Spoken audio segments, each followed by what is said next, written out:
Kalau kamu menjadi politisi, kamu harus punya sikap politik yang tegas. Sikap politik itu adalah ideologi ya. Nah kalau seorang yang datang berpolitik kemudian larut, berarti dia nggak punya sikap politik dari awal. Berarti dia oportunis.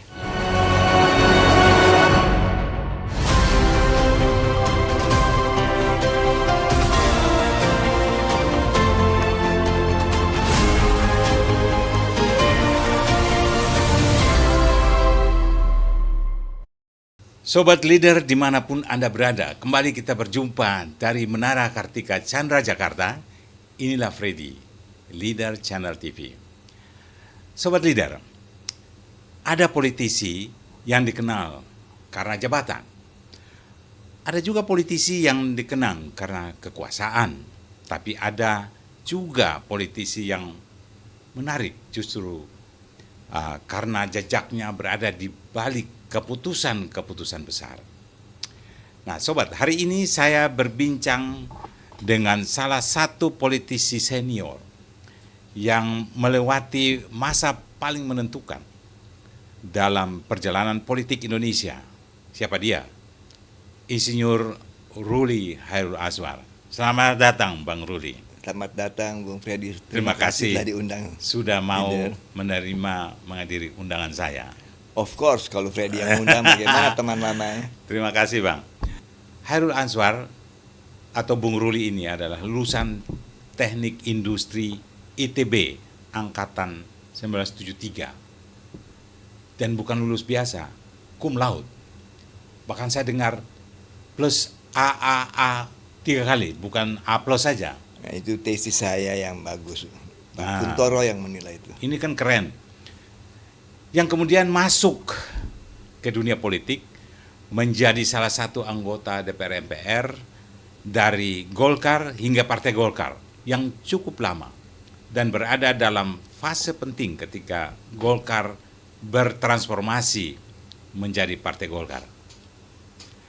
Betul. Ada 3 episode yang ingin kita bongkar hari ini, Bang Ruli. Pertama, mengenai konvensi Partai Golkar 2004. Kedua, peran Anda di MPR dalam proses perubahan Undang-Undang Dasar 45 sekitar 99 sampai 2002. Dan kemudian ketiga adalah Pemilu 1999. Penentuan di mana pemilu dengan reformasi ya, ya. Ini kaitan pemilu dan reformasi ini. Pemilu 99, pemilu pertama era reformasi yang mengubah partai politik Indonesia atau peta politik Indonesia. Peta politik. Bang, saya tidak ingin hanya bertanya apa yang terjadi, tapi saya ingin bertanya mengapa itu terjadi. Siapa yang menentukan? Dan apa yang sesungguhnya terjadi di balik panggung politik saat itu? Ini untuk membuka pictures diskusi kita. Saya nih, mesti Bang. flashback nih ya. Mengingat kembali, Abang pasti mengingat kembali peristiwa-peristiwa karena ketika kita masih lari-lari di DPR sebagai wartawan, saya sering bertemu Bang Ruli juga untuk mengkonfirmasi berbagai isu dan Abang begitu luas dengan wartawan juga. Nah, Bang Ruli, saya tuh sebenarnya ingin mau mulai dari mana kalau lihat dari 3 isu ini. Tapi saya coba membuka satu hal. Pertanyaan pertama saya itu adalah, apa yang membuat seorang insinyur, ini kembali ke masalah Anda dulu nih. Salah profesi. Ya, salah profesi.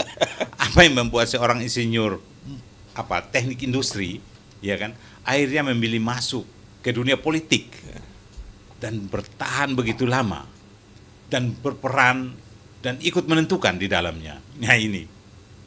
Karena dalam kurikulum teknik industri itu, saya belajar banyak mengenai hal pengambilan keputusan, teori-teori itu ya. Menarik. Dan menurut saya dalam politik itu bisa diterapkan. Bagaimana kita mengolah situasi menjadi variabel-variabel yang menentukan untuk pengambilan keputusan menjadi lebih akurat. Jadi bagi saya praktek. Baik, awalnya mungkin saya bisa mengatakan bahwa saya diajak oleh seorang senior saya namanya Rajak Manan. Hmm. Beliau sudah almarhum sekarang, dan Rajak Manan inilah yang pertama kali mengajak saya untuk masuk ke birokrasi di DKI, di Pamjaya. Perusahaan air minum itu isinya banyak orang-orang ITB yang ditarik oleh dia ya. Kebetulan dia pun aktivis ya, baik di kampus maupun di luar. Punya kelompok yang mungkin clandestine ya kita bilangnya ya. Garis bawah tanah. Yang ujungnya ada di Pak Ali Murtopo. Pada saat itu ya. Itu seorang ahli intelijen itu. Strategi ahli strategi ya. Waktu saya ditarik di PDAM, saya diperkenalkan oleh beliau dengan Pak Ali Murtopo. Pada saat itu Pak Ali Murtopo membutuhkan seorang yang bisa menjelaskan pada dia mengenai perkembangan pemilu 82. Ingat pemilu 82 waktu itu umur saya masih 30 tahun mungkin ya. Jadi di ruangan Pak Ali Murtopo itu ada monitor untuk LPU memantau hasil pemilu, perkembangan pemilu 82 ya. Komputer. Kan waktu itu komputer masih komputer Fortran dan masih komputer, belum ada PC lah ya. Sehingga yang bisa mengoperate komputer itu nggak banyak. Nah, Pak Ali minta jangan sembarangan orang operator yang bisa menjelaskan kepada dia mengenai perkembangan. Saya dibawa oleh Bung Rajak ke Pak Ali Murtopo, dan di situ saya banyak kesempatan. Selain saya membantu dia untuk memberikan analisa mengenai hasil pemilu, dia selalu melihat saya sebagai kader muda ya. Nah, dia pernah bertanya begini, Ruli, kamu ini sekarang melihat pemerintah kayak apa? Kamu kan ITB kan, saya tahu dia bilang. ITB kan sangat anti sama pemerintah. Saya dengan polos jawab, pemikiran kita dari mahasiswa saat ini, pemerintah sangat otoriter Pak. Sangat otoriter, dan militer terlalu berkuasa waktu itu ya. Represif. Nah, loh, kok begitu? Iya, banyak mahasiswa yang ditangkap, ya tidak boleh bicara banyak, ya, demokrasi dibungkem dan lain-lain. Saya masih idealis seperti itu ya, tahun 82 itu. Lalu dia mengatakan, bagaimana pandangan kamu tentang politik? Politik kotor Pak. Maksud kamu kotor? Ya, politik untuk kepentingan saja kan Pak. Tidak mikirin rakyat, hanya untuk kepentingan kelompoknya masing-masing. Ya, tergantung orangnya dong, dia bilang. Ada memang binatang politik ya, dia disebut political animal ya. Dia selalu menyebut istilah itu waktu itu ya. Tapi idealnya politik itu adalah memang satu cara untuk satu negara atau kelompok besar untuk ambil keputusan. Kalau tidak ada politik bagaimana? Kita bisa ambil keputusan yang yang demokratis. Jadi kalau kamu mau negara ini benar, perjuangkan itu. Saya setuju, dia bilang. Wah, itu keren. Tapi dari dalam, dia bilang. Justru masuk. Iya, kalau kamu perjuang dari luar, kamu akan menang lah lawan negara, dia bilang. Jadi akhirnya masuk ke Golkar. Benar. Akhirnya dia mengatakan, kalau kamu ingin idealisme kamu itu berjalan di negara ini, ya kamu yang ngatur demokrasi dalam idealisme itu dalam negara. Kamu harus masuk pemerintahan atau kamu masuk ke dalam penguasaan pemerintahan waktu itu. Sekarang ini Golkar yang berkuasa. Ya kamu masuk aja Golkar. Itu jadi endingnya. Tapi Bang, saya mau tanya, kan di cum laude di teknik industri itu masih bisa pas kotak-katik mesin dah itu? Saya banyakkan di TI itu lebih kepada bagaimana sistem ya. Know-how-nya Mengenai bagaimana analisa sistem, bagaimana pengambilan keputusan dalam sistem itu. Dia tidak ke dalam. Tapi dalam keputusan mesin, tidak dalam mengambil mesin. Keputusan dari sisi dari teknik mesin itu ada ini. dulu teori operation research, linear program zaman saya dulu ya. Sekarang lebih canggih lagi, ada AI sekarang. Dengan algoritma yang. Tapi apa yang Anda cari? Oke, apa yang Anda cari? Ini kan saya mau coba telusuri nih, Bang. Waktu pertama kali masuk politik itu, kekuasaan kah? Atau ingin mengabdi? Atau mencari kesempatan untuk mengubah sesuatu? Ya, jujur ya, kita masih muda waktu itu kan. Tentu kita berpikir, walaupun idealisme kita punya, tapi kita berpikir, saya mau jadi apa nanti nih? Di sini ada 3 jalur besar yang harus saya pilih. Saya menjadi orang yang menguasai duit banyak, jadilah pengusaha. gitu kan. Atau saya ingin menjadi seorang yang banyak tahu soal bidang profesi tertentu, jadilah seorang ahli dalam bidang itu, ya profesor, doktor, apapun dalam satu bidang keilmuan ya. Atau saya mau menjadi orang yang bisa ngatur. Nah, ini yang harus ditempuh menjadi seorang politisi nih. Apakah dia DPR, apakah dia birokrat, apakah dia TNI. Yang bisa ngatur negara ini cuma mereka. Karena manajemen politik itu adalah tertinggi daripada manajemen secara umumnya. Saya belajar manajemen di Teknik Indonesia. Karena manajemen politik itu mengatur orang banyak. Yeah. Nah, saya idealnya ingin supaya bangsa ini ya mendapatkan pencerahan secara intelektual juga ya, oleh anak-anak bangsanya. Tidak hanya kekuasaan saja yang ngatur, tapi ada dasar reasonnya. Yeah. Nah, ITB itu banyak orang-orang yang sangat rasional menurut saya di situ. Iya, banyak teknokrat. Lulusan ITB tidak ahli dalam satu bidang. Dia hanya diatur bagaimana logika berpikir dia lebih kuat, sistematik dan kuat ya. Ya, tapi kalau lihat era sekarang di era saat ini, abang lihat pemikiran abang itu kan sebenarnya ingin memberikan ini pada anak-anak muda. Kalian mau merubah sesuatu, masuk ke dalam, begitu. Tapi juga pada saat yang sama masuk ke dalam malah dikongkong juga. Harus kan larut ya. Larut. Ya, ini hal yang penting. Bapak Ali Murtopo pun pernah mengajarkan saya.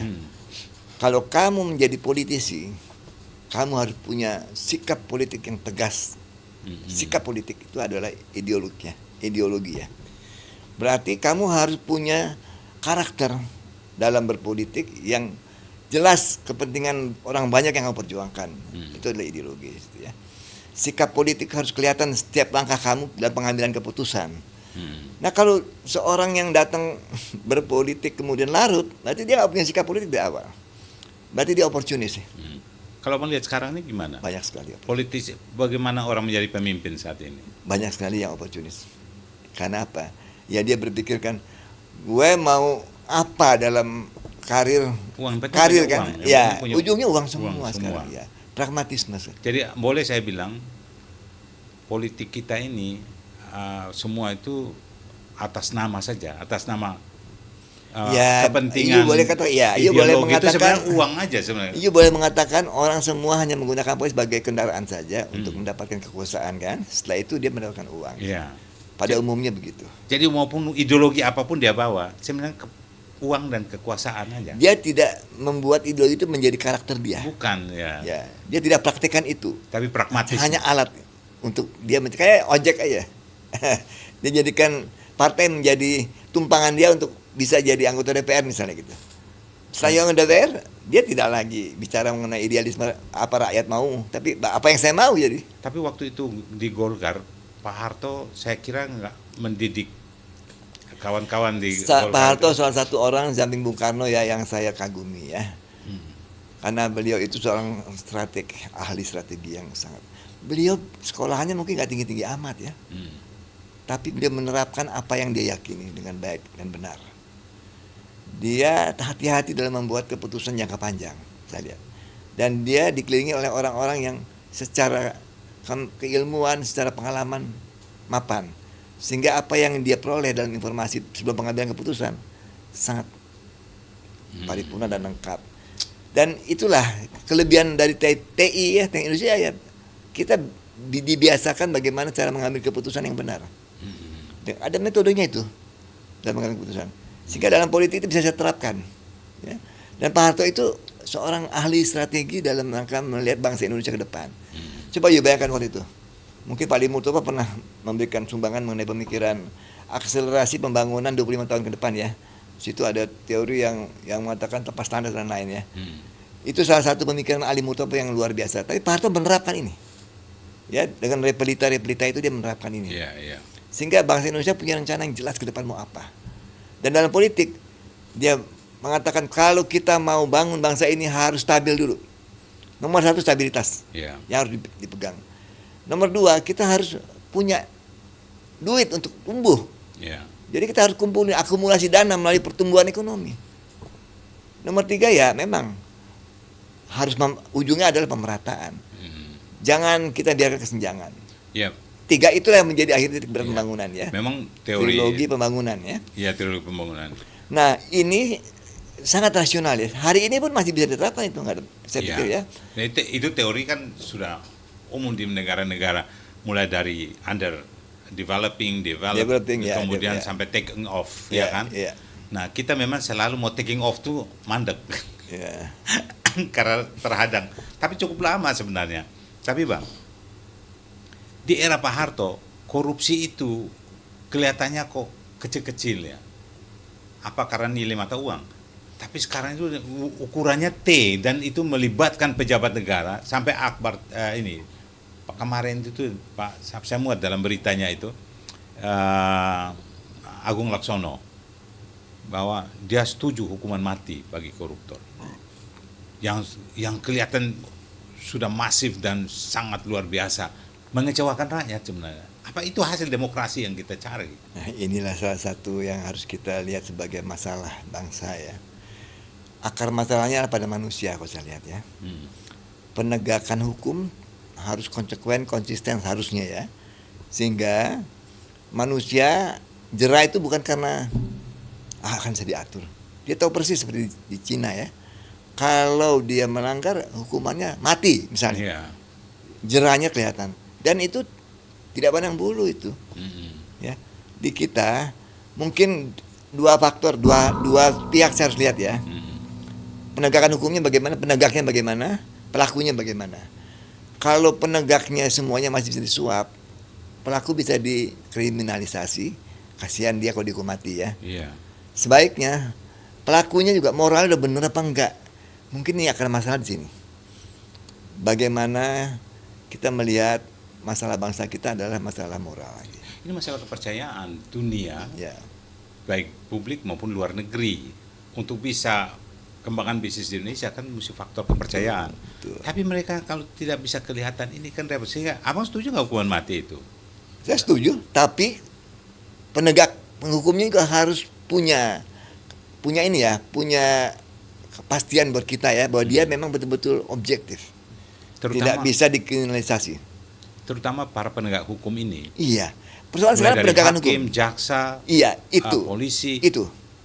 Itu harus betul-betul dibersihkan dulu dan dibuat trust dulu pada kita, bahwa mereka sudah benar-benar jalan ya. Oke, kita masuk di konvensi nih Bang. Pak Ruli, konvensi Golkar 2004 itu disebut sebagai langkah demokratisasi besar itu. Tapi ada juga tudingan konvensi dibuat untuk membuka jalan bagi kandidat tertentu. Anda waktu itu berada di dalam dapur konvensi. Nah, mana yang benar nih? Faktanya di ujungnya Ketua Umum Golkar nggak Akbar menang Tanjung, kan? Akbar Tanjung. nggak menang kan? Iya. Ya, artinya tidak betul dugaan itu ya. Konvensi itu terus terang saja lahir karena tekanan pada Golkar untuk dibubarkan. Semua media massa ikut menyuarakan bagaimana Akbar korupsi dalam kasus Yana Tera ya. Ya. Bagaimana Golkar sebagai partai yang menyebabkan krisis ekonomi. Bagaimana Golkar ini harus dibubarkan dan lain-lain. Tidak ada media yang mendukung Golkar waktu itu. Ya ada media Golkar, Suara Karya dan lain tidak dibaca oleh orang ya. Iya. Mungkin hanya media yang di bawah Surya Paloh yang saya minta waktu itu. Surya Paloh saya minta waktu itu untuk Tapi orang Golkar juga. abang ini kan Golkar bang, jangan ikut-ikutan hantam Golkar dong, nanti mati Golkar ini. Makanya konvensi antara lain ya peranan Surya Paloh dan Akbar Tanjung yang sangat kuat membuat Gus ini Dur berjalan. aja juga minta supaya Golkar dibubarin. Bukan minta, memang sudah diajukan ke Mahkamah sudah Agung. diajukan. Mahkamah Agung itu. Jadi konvensi itu lahir karena tekanan itu. Sehingga Akbar memberikan izin kepada saya untuk laksanakan ide kamu ini. Tapi syaratnya satu, harus objektif. Saya walaupun terkena hukuman boleh ikut. Ya, saya bilang semua boleh ikut ketua umum, apalagi saya bilang. Dan disinilah mungkin masyarakat menilai bahwa dengan tidak menangnya Akbar malah keluar Wiranto yang jadi pemenang. Golkar dinilai sangat objektif dalam membuat satu program yang mempraktekkan langsung demokrasi. Kan Anda tahu, tahun itu MPR baru saja memutuskan pemilihan langsung presiden tahun 2002 ya. Nah, konvensi mulai tahun 2002. Kan abang juga yang berperan di dalam ini. Karena itu saya tahu, sebelum itu diumumkan, saya launching konvensi untuk mengatakan bahwa pemilihan langsung nanti ini akan kita hadapi loh. Bagaimana kalau partai milih calonnya dengan demokratis? Itu menjadi jualan kita memang. Dan ditonton oleh banyak pihak. Benar nggak Golkar ini sudah, orang bilang sudah insaf. Kan Golkar dianggap totaliter kan, dengan demokrasi dianggap sudah insaf atau tidak? Iya. Kita praktekkan bahwa praktek demokrasi yang sebenarnya seperti ada di konvensi. Bayangkan semua tokoh-tokoh yang dulu tidak berpolitik, semua berpolitik. Belajar, maksudnya belajar politik. Bagaimana Pak, ya sebut Pak Yusuf Kala di situ ada, Pak Wiranto di situ ada, ya Pak Sultan Hamengkubuwono ada, Cak Nur ada waktu itu, Pak Prabowo Subianto ada. Iya, ikut semua. Ikut semua. Ada 7 yang lolos sebelum dilakukan konvensi, baru pra-konvensi 7 yang lolos, termasuk Pak Prabowo dan termasuk Sultan ikut. Iya. Bersama Akbar dan Wiranto juga. Iya. Tapi siapa yang paling berkepentingan? Yang berkepentingan adalah Golkar, partai. Itu saya ingin ditekankan ya, bukan orang ya. Even Akbar, karena saya lapor kepada Akbar yang didampingi Pak Mahadi Sinambela waktu itu. Kepentingan menyelamatkan Golkar partai. apa memenangkan Golkar? Menyelamatkan Golkar pada saat itu. Karena tekanannya begitu. Tekanan politik itu dibubarkan. Ya, belum mikir menang tuh. Ini menarik ini. Baru berpikir bagaimana selamat dulu. Kita bisa selamat kalau Golkar oleh masyarakat yang sangat reformis saat itu, kan eranya sudah reformasi masuk ya, menunjukkan sikap yang paling demokratis mungkin di mata mereka. Ini kita mau praktekkan demokratisasi dalam Golkar. Hanya itu. Tapi Bang Ruli dapat apa dari perjuangan itu? Saya masuk DPR aja enggak waktu itu, Pak. 2004 pemilu saya dikasih nomor 2. Tidak nomor 1 dari Bengkulu. Karena saya harus ngalah. Karena gubernur mau menjadi calon anggota DPR waktu itu. Jadi ngalah. Ngalah, saya nomor 2. Nah, Golkar di Bengkulu hanya 4 kursi. Saya nggak dapat nomor 2. Karena pilihan langsung itu. Pemilihan langsung yang masih ditentukan oleh nomor urut. Nomor urut, ya tertutup ya. 2004 tertutup. Dan ya saya ikhlas lah. Saya bilang Pak Akbar, ya udah, yang penting Golkar selamat. Karena buktinya Golkar tahun 2004 bisa menang kembali nomor 1 dalam pemilu. Jadi partai mendapatkan manfaat langsung loh. Partai ya. Menang kembali. Dan 99 kita dibully. Lalu dalam proses sampai 2004 kita ini tekan untuk dibubarkan. Bahkan oleh Gus Dur. 2004 kan dia muncul sebagai pemenang. Pemenang. Itu bagaimana ceritanya kok? Saya rakyat seolah-olah lupa dalam tempohnya 5 tahun dia lupa. Rupanya rakyat lebih melihat praktek demokrasi yang diperagakan oleh Golkar di konvensi, ya. Bahwa Golkar tidak main-main mempraktekkan konvensi itu untuk cari calon presiden kan. Akbar sebagai ketua umum saja nggak dimenangkan. Jadi tidak diatur di konvensi, benar-benar praktek demokrasi. Dan rakyat melihat itu mungkin yang membuat mereka pikir ya Golkar sudah insaf kayak gitu. Iya, kan kita lihat ya konvensi begitu terbuka ya akhirnya tidak menghasilkan kecurangan itu tidak ada lah. Kita tapi buka dia semua. menang walaupun dicurigai oleh waktu itu ketua tim pemenangannya Cak Nur ya. Mengatakan itu masa faktor gizi yang nomor 1. Gizi itu artinya uang. Ya kita nggak menutup kemungkinan lah ya bahwa memang para calon ini kampanye termasuk Pak Prabowo. Semua punya uang, semua punya amunisi dia harus sebenarnya. Buat kaos, dia harus buat apa ke daerah-daerah kan tentu pakai uang. Dan semua. Pada saat itu kalau bicara uang mereka semua punya itu tapi kok nggak ada satu mereka menang ketua umum tapi nggak ada satupun yang menang nggak bisa menang pilpres. Ya kan cuma 1 kali waktu itu kan hasil konvensi. Saya mau ceritakan proses ya. Pada saat kampanye di daerah-daerah di DPD Golkar kan masih kampanye mereka. Termasuk yang kampanye itu kan semua yang 7 orang yang terakhir ini 7 orang ini untuk menjadi calon partai Golkar sebagai calon presiden kan harus kampanye. Saya ingat Pak Prabowo waktu itu pernah memanggil saya ke rumah orang tua beliau yang di Kemang lah ya. Beliau cuma mengatakan, saya mau ikut konvensi boleh nggak? Ya boleh dong bang, saya bilang. Kenapa jadi nggak boleh? Loh saya kan pernah ada persoalan di TNI ya waktu itu ya. Loh bang, konvensi ini untuk calon presiden sipil lah, bukan TNI ya. Dan abang saya lihat punya kemampuan untuk menjadi seorang pemimpin. Tunjukkan di dalam proses konvensi ini bahwa abang memang layak. Jadi sebelum beliau ikut menjadi calon presiden di Golkar di konvensi, memang pernah panggil saya untuk konsultasi. Saya bilang maju bang, masuk bang. Nah, setelah itu dia masuk makanya.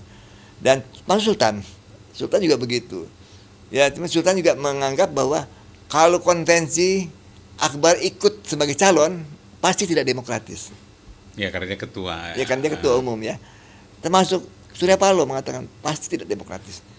Tapi saya sebagai penyelenggara yang bertanggung jawab, saya tunjukkan bahwa ini sangat demokratis. Kan akhirnya tidak terpilih. Ya kan? Faktanya kan begitu ya. Baru mereka melihat setelah fakta itu terjadi, oh iya ini jalannya baik.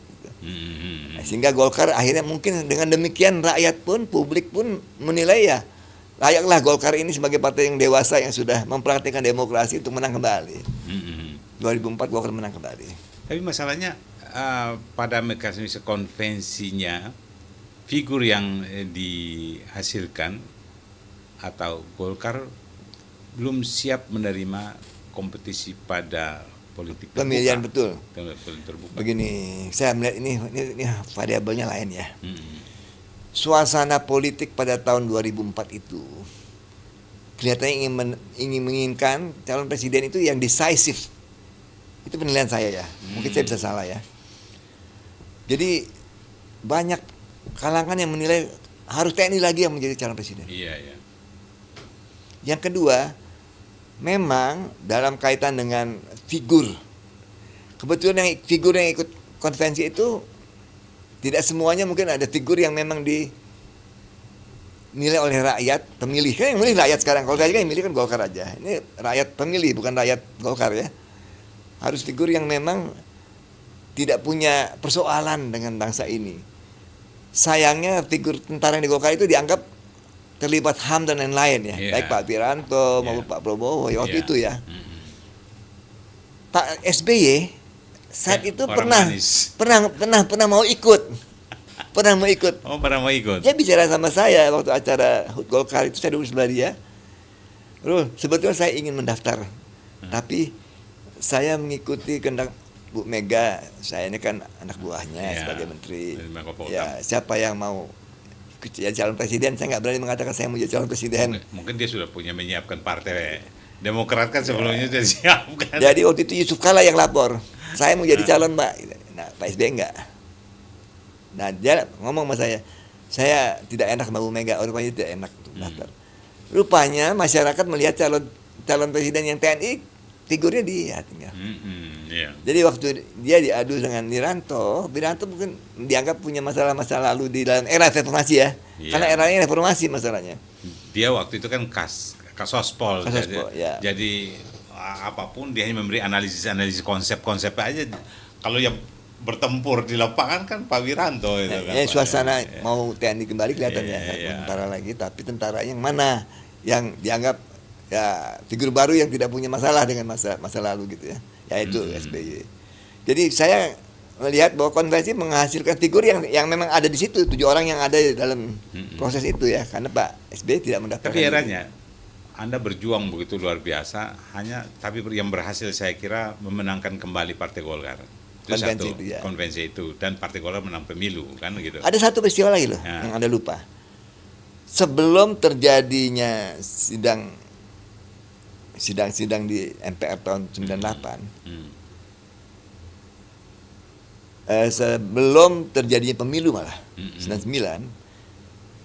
sempat Pak Habibie sebagai presiden waktu itu dalam rapat konsultasi dengan fraksi-fraksi, karena demokrasi demikian dituntut oleh forkot mahasiswa, demo tiap hari ke depan gedung DPR ya. Akhirnya fraksi-fraksi menghadap presiden minta dipertimbangkan untuk pemilu dipercepat. terjadilah pemilu dimajukan dari tahun 2002 menjadi tahun 99. Iya. Itu satu peristiwa ya. Tapi ini kan tidak bisa hanya dalam rapat konsultasi, harus diformalkan supaya negara ini negara hukum. Akhirnya dibuat sidang istimewa MPR tahun 98 bulan November. Ini Iya. tombak ya. Inilah satu peristiwa hukum konstitusi yang sangat menentukan untuk reformasi ke depan. Dia membatasi masa jabatan presiden tetap itu hanya 2 kali. Yang kemudian dalam peristiwa resminya amandemen terjadi. Setelah reformasi. Ya pada 99 itu setelah pemilu transisi baru jadilah Badan Pekerja MPR yang mengamandemen. Nah saya mau mengatakan bahwa pemilu 99 ya. Pemilu 99 itu hampir saja tidak menghasilkan angka. Karena apa? Diboikot oleh partai-partai baru di KPU. Anda tahu ya, waktu itu KPU itu adalah lembaga yang dibentuk hanya untuk membuat aturan-aturan pemilu, sedangkan pelaksananya adalah PPI, Panitia Pemilihan Indonesia. Dan Anda di dalamnya. Saya kebetulan menjadi anggota PPI. Ketua PPI waktu itu adalah Yakob Tobing. Iya, teman Di Golkar sebelumnya. Tapi kemudian waktu itu dia di sana menjadi perwakilan dari PDIP. Ya, Pak Yakob ketua, saya menjadi anggota. Saya sendirian loh di floor, 48 partai menjadi anggota. Jadi pada saat itu penyelenggara pemilu harus dari partai politik. Jadi 48 partai politik pada saat reformasi menjadi anggota. Yang ketua-ketuanya ada di KPU, dipimpin oleh Rudini. Di sana ada Agus Miftah ya, saya ingat sekali. Agus Miftah ya. Di PPI ada Yakob Tobing dan 48 partai termasuk saya dari Golkar sendirian. Di situ saya ingat, saya bersama Pak Pataniari Siaan, bersama Pak Patrialis Akbar. Kalau Pataniari dari PDIP, Patrialis dari PAN, Muhaimin Iskandar dari PKB, ada Saleh Khalid dari P3 ya. P3 waktu itu kan reformis ya. Saya sendiri Golkar sendiri yang menjadi persakitan dari 48 partai itu menganggap partai Orde Baru yang harus dibubarkan. Saya ingat sidang pertama waktu dibukanya PPI rapat pleno itu di Gedung Saidah itu, posko kita. Rapat itu menginventarisir siapa-siapa menjadi anggota, saling berkenalan kan. Lalu pada saat saya memperkenalkan diri dari Partai Golkar, ada yang angkat tangan. Ketua, dia ngomong pada ketua ya. Saya pikir reformasi ini adalah era baru yang demokratis dan tidak boleh ada penumpang gelap dalam era reformasi ini. Saya menilai Golkar itu tidak layak menjadi anggota di PPI dan tidak layak ikut pemilu. Sebab saudara Ruli dikeluarkan dari PPI. Wis. Kejam sekali. Golkar waktu itu menjadi sakitan. Saya mengalami itu Pak Freddy ya. Dan saya bicara dengan baik-baik bahwa keputusan undang-undang mengatakan Golkar sebagai peserta pemilu yang sah. Izinkan saya di sini karena kita negara hukum, tidak bisa begitu saja. Akhirnya tidak bisa Yakob Tobing membela itu ya. Karena dia melihat bahwa dia memang tetap aturan main dia mainkan ya. Tidak. Walaupun saya menganggap ini bekas bos saya di Golkar dulu ini. Iya dulu pada bekas ya. Oh iya, dia kan korbit PPOKK. Tapi bagaimana hubungannya itu? Jadi kalau politik kan kita tahu kepentingan ya, tapi secara formal di atas panggung tentu kita harus menunjukkan bersikap berbeda ya. Tapi informal saya yakin Pak Yakob Tobing masih menganggap saya sebagai dulu kader dia juga ya di Golkar, karena dia lebih senior dari saya memang di Golkar. Tapi kelihatan ya orang-orang yang bermusyawarah tuh orang-orang yang cool semua ya, orang-orang yang punya integritas. Seorang politik yang sudah senior pasti tidak akan memperlihatkan sikap yang tidak demokratis ya. Ya, jadi pemilu 99 itu Bang adalah pemilu pertama yang setelah reformasi kan. Golkar yang selama Orde Baru kan dominan, tiba-tiba harus berhadapan dengan puluhan partai, ya kan? Nah, di dalam Golkar itu apa sebenarnya yang paling ditakuti oleh Golkar waktu itu? Golkar jadi partai guram lah. Golkar dibubarkan lah. Itu ya. Waktu itu tuntutan Golkar dibubarkan sangat. Anda di PPI aja suruh keluar dari situ. Iya, PPI aja tidak boleh ada penumpang gelap. Nah, saya ingat ada satu peristiwa yang sangat menarik yang belum pernah saya ceritakan. Saya buka di sini ya. Bahwa pemilu 99 itu sebetulnya hampir saja gagal karena hasil suara dari PPD provinsi itu kan disahkan oleh PPI dulu, diketok. Kan yang aturan main dalam pemilu itu, PPI adalah pelaksana pemilu. Dia yang mengumpulkan hasil pemilu dan menghitung hasil pemilu. Dalam perhitungan hasil pemilu itu, Golkar ada kira-kira 11 provinsi lebih yang menolkan Golkar. Golkar didiskualifikasi, terutama di Jawa waktu itu ya. Karena Golkar membuat kecurangan, dicari-cari kecurangannya ya. Sehingga PPD mengatakan suara Golkar 0. Ada kurang lebih 11 lebih daripada provinsi yang Golkar tidak mendapat suara sama sekali. Sehingga saya hitung sebelum resmi di jadwal penghitungan suara ini, suara Golkar tinggal 4%. Saya sangat shock ya. Justru ini kalau 4% ini Golkar tidak lolos. Tapi utusan satu-satunya di PP waktu itu. Iya, dari Golkar saya sendiri. Iya, dari Golkar. Kalau PDP 2 orang, Iya. P3 Ini kan 2 luar orang. biasa Iya. bagaimana menghadapi Dan tekanan. voting, hasilnya voting kan. Voting. Bagaimana saya bisa menyelamatkan Golkar dengan orang yang partai-partai semua anti Golkar kan? 4% ini harus saya perjuangkan, jangan 4%, bagaimana? Nah ini kita gimana menarik. nih ilmunya nih. Ha, ini baru masuk ini. Ya tentu tanpa bantuan teman-teman sekjen-sekjen partai Gurum yang ada di Golkar, saya maaf saya nggak sebut partai Gurum ya, partai-partai baru lah ya, Iya, iya. yang belum kelihatan hasilnya, angkanya berapa itu. Saya nggak mungkin bisa menaikkan suara Golkar jadi 4% lagi, dari 4% menjadi 24%, hasil resmi 24%. Ya pada saat itulah musyawarah di luar itu mengendaki, beberapa teman-teman partai masih mengendaki secara hukum tidak bisa diskualifikasi dilakukan oleh PPD. Itu harus lembaga hukum yang mengadili ya, untuk membuat Golkar suaranya berapa dan didiskualifikasi. Sehingga akhirnya dipulihkan kembali dari 0 menjadi suara sebenarnya. Jadi nomor berapa ya waktu itu? Nomor 2 lah. Nomor 2 kan, bayangkan aja dari 0 semua ke provinsi. Dari nomor ya 4% menjadi 24% lagi. Dibayangkan ya. Itu bagaimana caranya itu sampai bisa begitu? Ya diskualifikasi kan 0. Begitu itu dipulihkan karena teman-teman dalam floor itu ya yang membuat usulan. Pak Ketua tidak, kita pimpin sidang waktu itu. Nah ini peristiwa lain lagi ya. Pimpinan sidang waktu itu bukan pimpinan PPI, bukan Yakob Tobing. Bukan Yakob Tobing. Karena Yakob Tobing sedang disandera di KPU. Oh, dipanggil Pak Rudini waktu itu. Dipanggil karena Pak Rudini Ketua LP. sebagai ketua KPU. Ya. Ingin membahas mengenai bagaimana Ketua sisa LP, suara LPU, KPU masih KPU, tapi KPU yang waktu itu hanya membuat keputusan saja. Iya. Dari Golkar, anggota KPU waktu itu adalah Mahadi Sinambela. Ya. Saya dari Golkar di PPI. Jadi harus dijelaskan ini. Menyaksikan perhitungan Hasil, suara. iya. Hasil perhitungan suara itu harus disaksikan oleh pimpinan partai. Ini Dan mengerti. tanggal itu sudah diumumkan jauh-jauh hari toh. Yakob sedang disandra. Ya, kok bisa sandera. Tata tertib PPI, sidang harus dipimpin oleh pimpinan PPI. Tidak boleh oleh anggota. Saya anggota. Pak Taniado anggota. Pak Teris Akbar anggota. Muhaimin anggota. Harus ketua dong. Ya yang karena, memutuskan. karena kita tidak sah kalau kita yang mimpin. Toh. Iya, iya. Tapi Gimana? ini harus jalan. Ah. Karena pimpinan partai politik sudah gelisah semua mau pulang. Ini bagaimana hasil pemilu kok belum dihitung? Ya. Oh, itu bisa Akhirnya batal kita itu. umumkan. Ah. Berhubung pimpinan sedang ada di KPU. di KPU karena ada rapat penting sekali. Saya minta pleno, waktu itu kan pleno ini disaksikan oleh anggota partai, anggota pimpinan partai kan.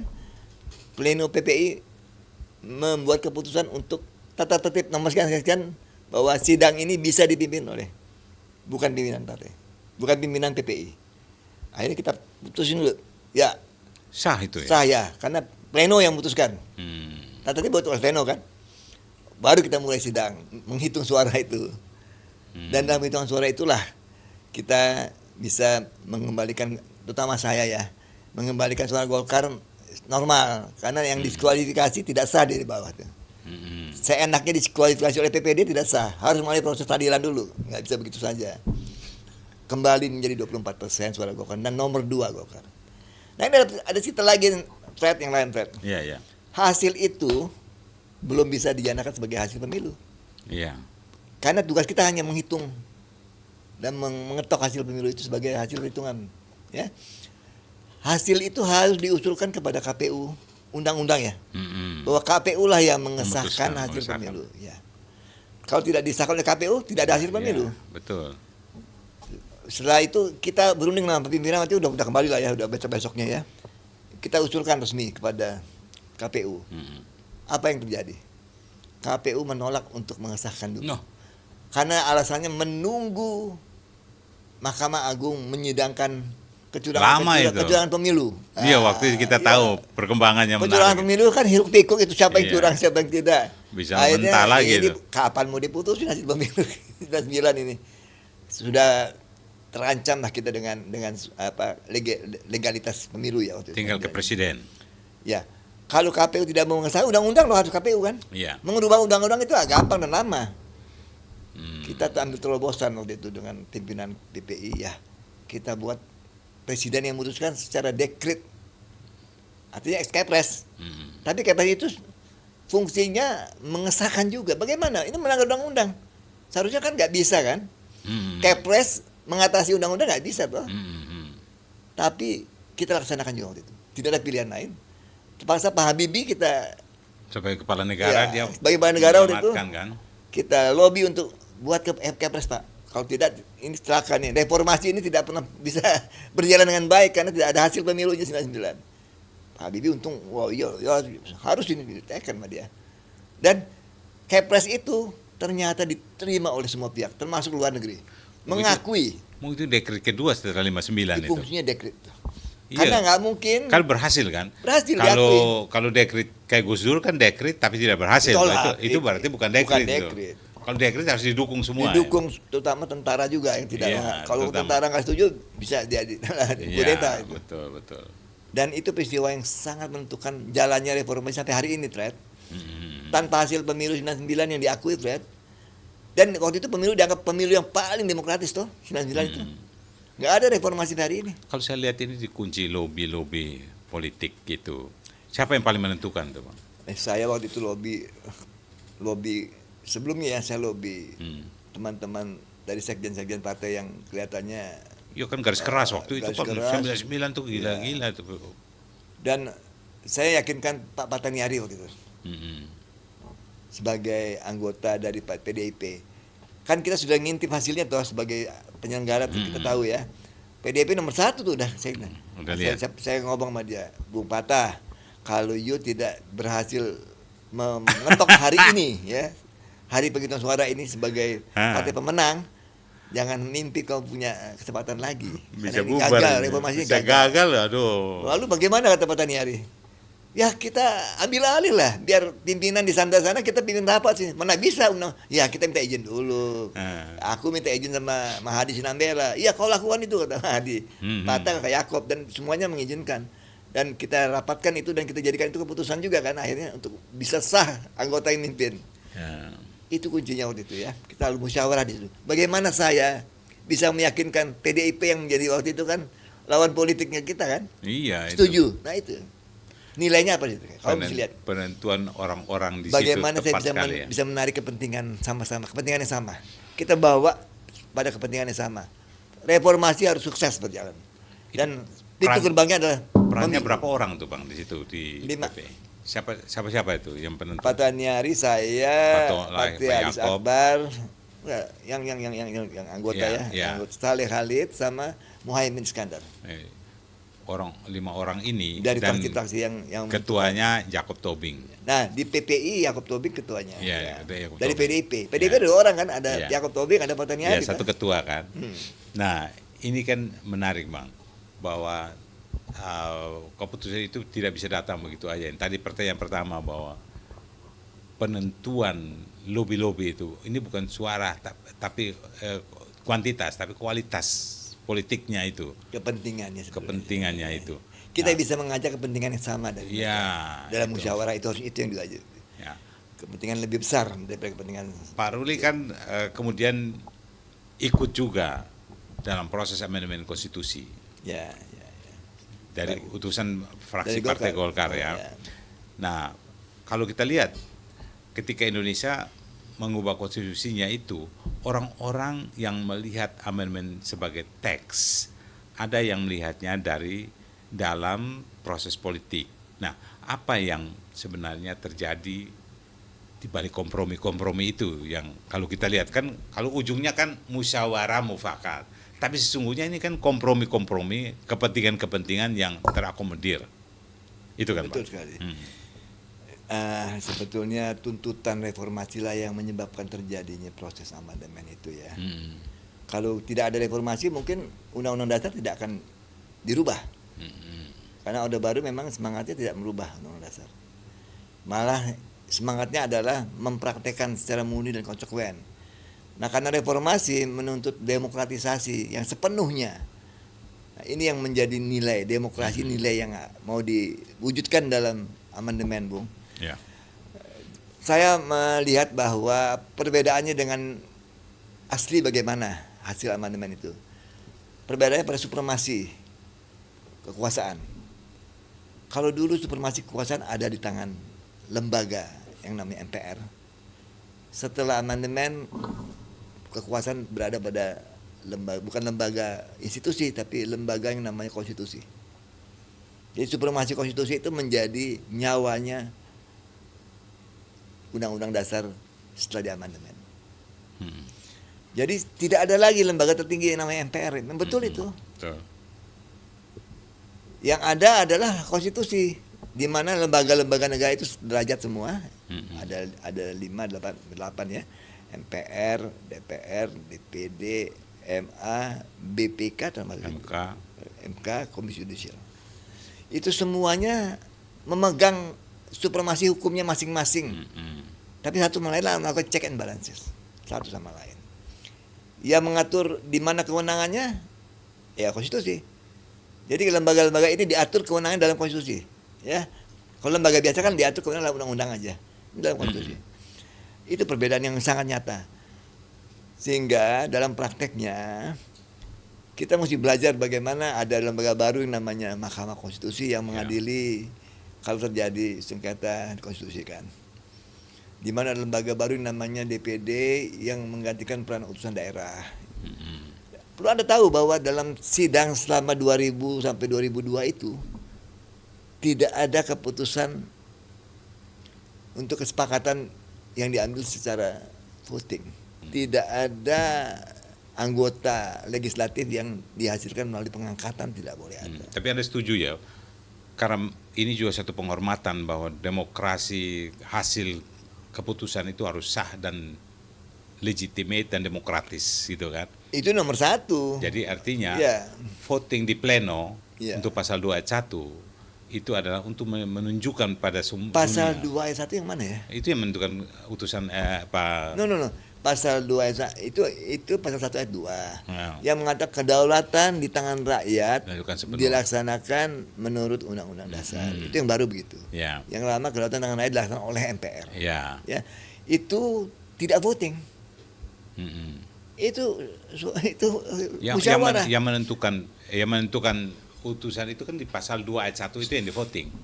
Enggak, jadi dia itu dibacakan dulu, dibacakan dulu, kalau mas setuju kan enggak voting. Enggak ada yang angkat tangan. Kalau ada yang angkat tangan voting tuh. Yang voting itu yang mana? Yang Utusan daerah. Utusan daerah. Dibubarkan utusan daerah menjadi DPD itu. Ya. Ya. Artinya Karena ada kepentingan teman-teman yang di daerah utusan golongan itu. juga kan? Utusan Ya, golongan juga kan? utusan itu kan hilang semua. Hilang semua. Kecuali utusan daerah menjadi DPD. Iya. Gitu. Kan utusan golongan itu ada golongan TNI ada di dalam, ada Iya. profesional. Oh sorry, ada- utusan golongan memang Iya, yang maksud voting. saya itu. Utusan golongan yang voting. Ya, yang di voting. Jadi hasilnya kan ada jumlahnya itu. Dan di sana pergeseran banyak orang PDIP waktu itu yang malah mempertahankan itu pasal 2 ayat 1 yang Iya. putusan itu. Sampai hari itu masih menjadi wacana itu. Sampai hari ini. Bahwa belum terwakili nih urusan golongan dianggap gitu kan. Di DPD nggak diwakili dia karena pemilihan DPD kan orang. Tapi bagaimana Bang? Musyawarah, mufakat itu seninya itu kan memenangkan memenangkan kepentingan, tapi tanpa dilihat sebagai kepentingan, ya kan? Oke, nyawanya demokrasi itu kan sebetulnya adalah kepentingannya bisa dikompromikan sama, ya, sehingga itu menjadi keputusan. Itu musyawarahnya begitu. Kepentingannya itu dibuat sedemikian rupa sehingga semua menerima menjadi kepentingan mereka semua, sehingga itu yang menjadi keputusan. kalau voting keputusan itu bukan karena kepentingannya sama, yang banyak yang menang, angka itu aja bedanya kan. Mungkin pada saat itu semangat reformasi kan sangat kuat ya, bahwa seolah-olah Orde Barunya otoriter, sehingga harus diganti sistem dengan demokrasi murni. Itu yang menjadi semangat. Ya. Tapi sekarang ini hasilnya kok kayaknya pemilu amandemen konstitusi itu malah ada muncul sekian kelompok. Ada yang mau kembali ke Undang-Undang 45 yang asli, ada yang mau kembali ke revisi, ada yang mau dikaji ulang. Jadi kepentingan banyak yang tidak puas dengan hasil amandemen ya, itu betul sekali. Kebetulan saya sekarang masih ada di satu lembaga yang memang tugasnya memonitor terus mengenai perkembangan konstitusi ini ya. Nah, K3, dulu namanya LEMKJ. Saya masih anggota, jadi mantan-mantan yang dulu ikut di MPR, DPR dan yang pernah menjadi anggota Badan Pekerja ada di situ. Isu yang menonjol itu kan, bahwa akan ada amandemen kelima katanya ya, yang nantinya akan melakukan kaji ulang terhadap konstitusi. Mana-mana yang dikaji ulang silahkan, mungkin masalah pasal 33 menjadi sorotan silahkan. Yang paling kritis adalah mengenai pasal 1 ayat 2 tadi. Mengenai kedaulatan di tangan rakyat dilaksanakan oleh MPR. konstitusi. Konstitusi. Oleh bukan MPR lagi. Iya, bukan MPR lagi. Karena inilah semangat untuk kembali ke Undang-Undang di sini semangatnya. Kenapa? Dianggap sila keempat kerakyatan yang dipimpin oleh hikmah kebijaksanaan dilaksanakan berdasarkan musyawarah mufakat ya. Ini dianggap bertentangan dengan sila keempat, ini bertentangan dengan semangat demokrasi langsung. Tapi jangan lupa, dalam Undang-Undang Dasar yang asli ada pasal 6 yang menegaskan bahwa MPR mengambil keputusan dengan suara terbanyak. Sebetulnya dalam konstitusi yang asli pun sudah ada yang namanya pemilihan langsung. Tapi waktu itu semangatnya begini, apabila musyawarah dan mufakat tidak tercapai, maka dilakukanlah voting untuk ada keputusan. Nah, tapi ini menjadi isu besar oleh kalangan yang ingin kembali ke Undang-Undang 45. Isu besar bahwa ini harus ada MPR sebagai lembaga tertinggi lagi sekarang gitu. Dan mungkin bisa cek di anggaran dasar Partai Gerindra misalnya. Oh, ya. Itu kan kembali ke melaksanakan konstitusi 18 Agustus. Ya, kalau saya nggak salah ya. Ya, saya nggak tahu lah itu kan Gerindra punya prinsip seperti berarti itu ya. Kan bisa saja orang berpikir gini, kemungkinan kan mayoritas nih, mungkin nggak itu ada dekret presiden kembali ke Undang-Undang 45 ya? Kalau ditanya mungkin ya, saya nggak tahu ya, tergantung daripada Gerindra ya, karena pemimpinnya Gerindra sekarang. Tapi yang saya tahu ya, tidak sesimpel itu, tidak sesederhana itu ya untuk kembali ya.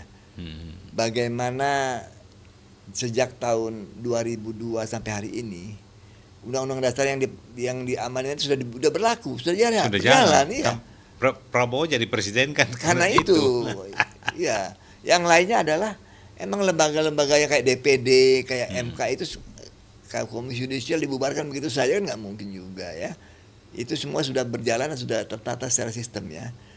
Tidak gampang. Kalau mau kaji ulang silahkan. Mana-mana yang dianggap tidak relevan lagi dengan pasal, kan ada mekanisme di pasal 37 ya. Iya, banyak menjadi sorotan adalah pilkada kan. Tapi ingat loh, pilkada dalam pasal 18 tidak mengatakan bahwa pilkada harus langsung loh.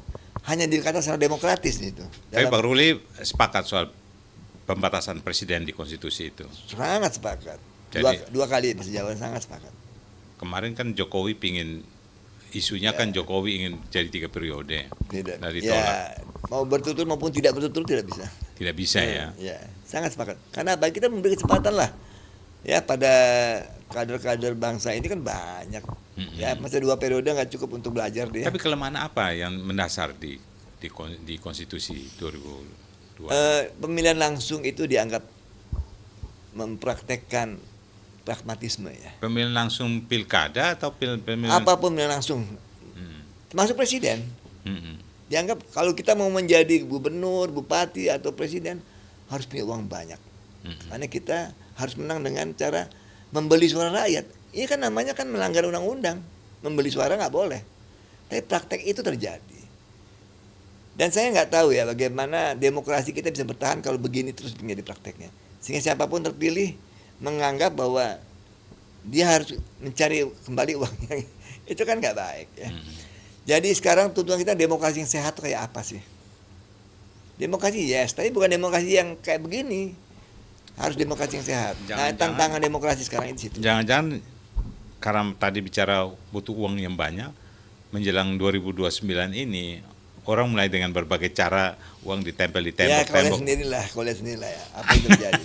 Semua Jadi butuh uang banyak untuk semua fokusnya sekarang di DPR kalau saya lihat juga bagaimana fokusnya mempersiapkan diri untuk 2029. 2009. Bukan bagaimana untuk rakyat hari ini, tapi bagaimana menghadapi 2009. Ini faktanya begitu. Lalu yang salah demokrasinya. Masa iya demokrasi sebagai sistem salah? Yang salah yang melaksanakan demokrasi itu. Tapi presiden punya sebagai kepala negara untuk menyelamatkan demokrasi pemilihan umum ini, dia bisa mengeluarkan dekret apa yang paling layak? Saya yakin Pak Prabowo juga akan melihat perkembangan daripada praktik demokrasi di Indonesia ini ya. Dia pasti akan melihat itu. Seperti contoh ya, semula pasal 33 harus diganti, dia semangatnya mengganti semua pasal-pasal yang tidak asli diganti. Ada yang tidak asli itu di ayat 4. Di situ dikatakan demokrasi ekonomi antara lain adalah berdasarkan praktik yang harus efisiensi yang berkeadilan.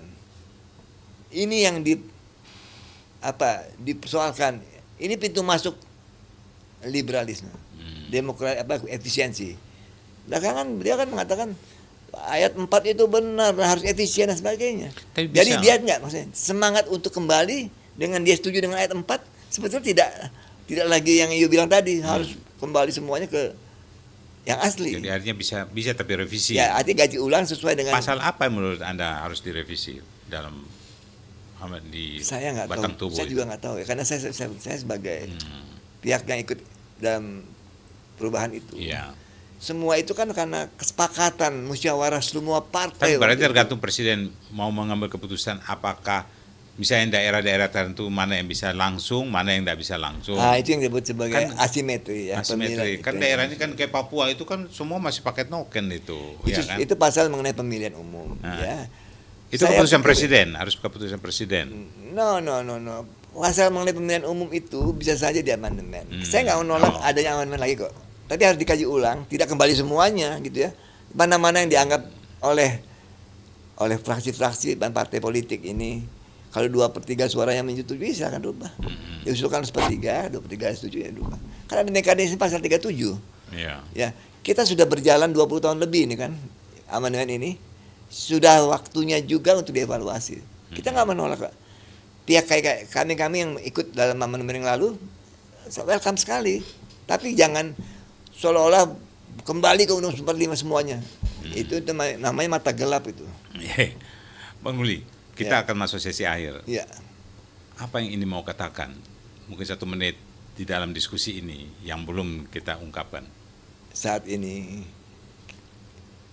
kita masih menghadapi persoalan mengenai nilai-nilai kebangsaan ini ya, yang dipraktekkan oleh para pemimpin. Jadi bagaimana membentuk karakter bangsa yang sangat cocok untuk demokrasi ini masih menjadi persoalan bangsa kita sekarang. Kelihatannya yang berkembang malah pragmatisme ya. Bahwa semua soal akan diselesaikan dengan uang. Atau janji kekuasaan. Sedangkan demokrasi semangatnya kan bukan itu. Semangatnya adalah pilihan yang terbaik yang diterima oleh semua pihak. Itu yang menjadi pilihan.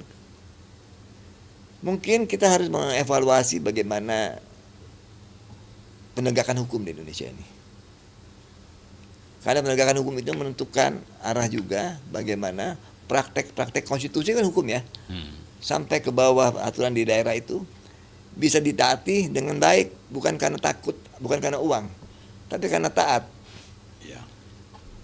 Hukum tidak boleh memilih siapa yang dihukum, tidak boleh tebang pilih. Hukum juga harus menempatkan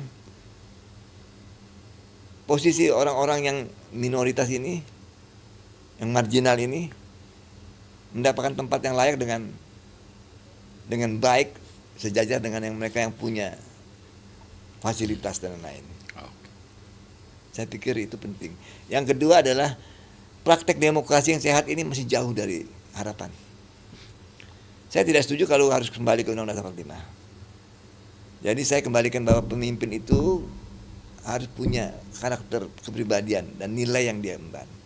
Tidak hanya karena dia punya jabatan dia menjadi dikenal, tapi karena dia punya kepribadian yang dinilai sangat positif, itu yang menjadi pegangan dia. Oke. Thank you. Sama-sama. Sobat Leader, dari percakapan dengan Pak Ruli Khairul Azwar, kita belajar bahwa sejarah politik tidak selalu ditentukan oleh mereka yang berdiri paling depan di podium. Kadang sejarah justru dibentuk oleh mereka yang duduk di meja perundingan, mereka yang mencari titik temu, dan mereka yang mampu mengubah perbedaan menjadi keputusan, walaupun mereka juga tersisih. Konvensi Golkar 2004 memberi satu pelajaran tentang demokrasi internal. Amandemen konstitusi mengajarkan bagaimana sebuah bangsa mencari kompromi untuk menentukan masa depannya. Dari pemilu 99 menunjukkan bahwa dalam politik jumlah suara belum tentu sama dengan kemampuan menentukan arah kekuasaan.